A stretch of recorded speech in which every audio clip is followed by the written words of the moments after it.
Patty पत्नी के सच्चे प्यार की कहानी। एक माँ जिसकी आज इकलौती बेटी की शादी है। माँ बेटी को वेडिंग गिफ्ट के तौर पर एक बैंक अकाउंट की पासबुक देती है तो बेटी अपनी माँ से पूछती है कि ये क्या है।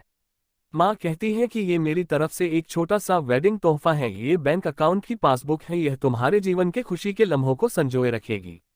आगे जब भी तुम दोनों की जिंदगी में कोई खुशी का मौका आए तो अपनी तरफ से इसमें कुछ पैसे डिपॉजिट करना। जितनी बड़ी खुशी उतनी ज्यादा रकम, और उसके आगे लिख भी देना कि आज ये खुशी का मौका है इसलिए इतने पैसे जमा किए हैं।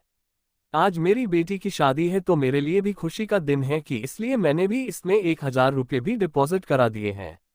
और आगे डिस्क्रिप्शन में लिख भी दिया है कि आज मेरी बेटी की शादी है इसलिए मैं 1000 रुपये इसमें जमा करती हूँ।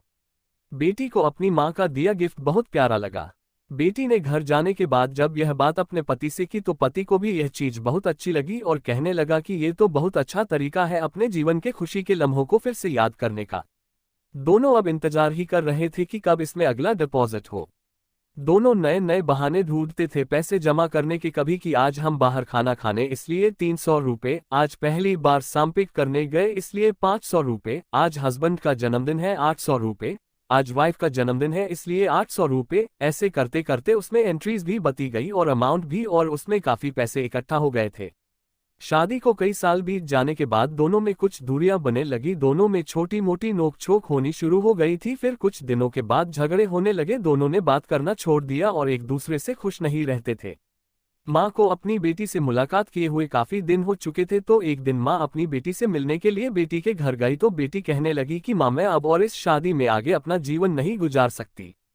पता नहीं मैंने इतने दिन इसके साथ कैसे गुजार लिए, अब मैं इस आदमी से डिवोर्स चाहती हूँ। उधर पति भी कहने लगा कि मैं भी परेशान आ गया हूँ, इसके साथ रहकर मैं भी जीना नहीं चाहता, तुम्हारे साथ मुझे भी डिवोर्स चाहिए। माँ ने कहा ठीक है तुम दोनों अलग हो जाना, लेकिन याद है मैंने तुम्हारी शादी के दिन तोहफे में एक पासबुक दी थी। बेटी पासबुक निकाल कर लाई तो उसमें देखा कि उसमें बहुत पैसे जमा है।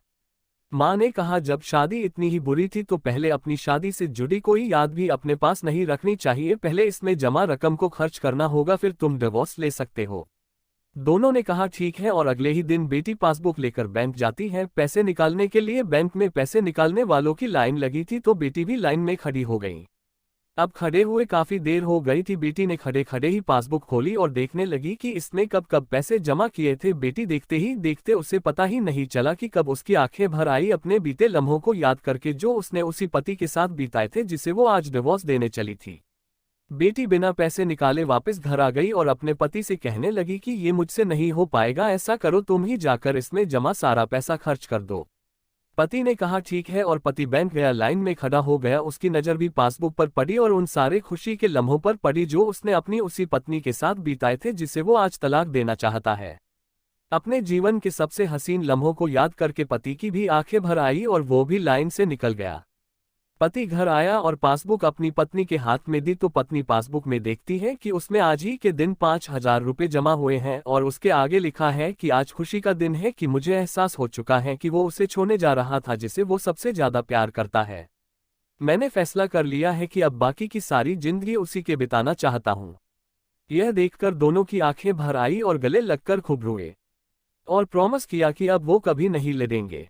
यह कहानी उन सभी के लिए है जिनके रिश्तों के बीच में दूरियां आ गई है। वो पहले आपस में बहुत प्यार करते थे लेकिन अब वो एक दूसरे के साथ रहना पसंद नहीं करते। अगर आपके रिश्ते में भी थोड़ी बहुत दरारें आ गई हैं तो उन दरारों के भरने के लिए उन खुशी के लम्हों को याद करिए जो आपने एक दूसरे के साथ बिताए हैं। ये खुशी के पल आप दोनों में नई फीलिंग्स भर देंगे और आप दोनों के रिश्ते में नई जान आ जाए। इसलिए किसी भी रिश्ते को मजबूत बनाने के लिए अच्छे लम्हों को कहानी अच्छी लगी हो तो इसे शेयर करें।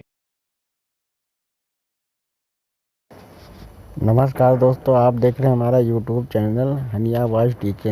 आज की कहानी आपको अच्छी लगी हो तो हमें कमेंट बॉक्स में कमेंट करके ज़रूर बताएं और हमारे वीडियो को लाइक करें और हमारे चैनल को सब्सक्राइब करें। आप भी अगर कोई कहानी सुनना चाहते हैं तो हमें कमेंट बॉक्स में ज़रूर बताएं ताकि हम आपके लिए आपकी मनपसंद कहानी लेकर आएँ। धन्यवाद। जय हिंद, जय भारत।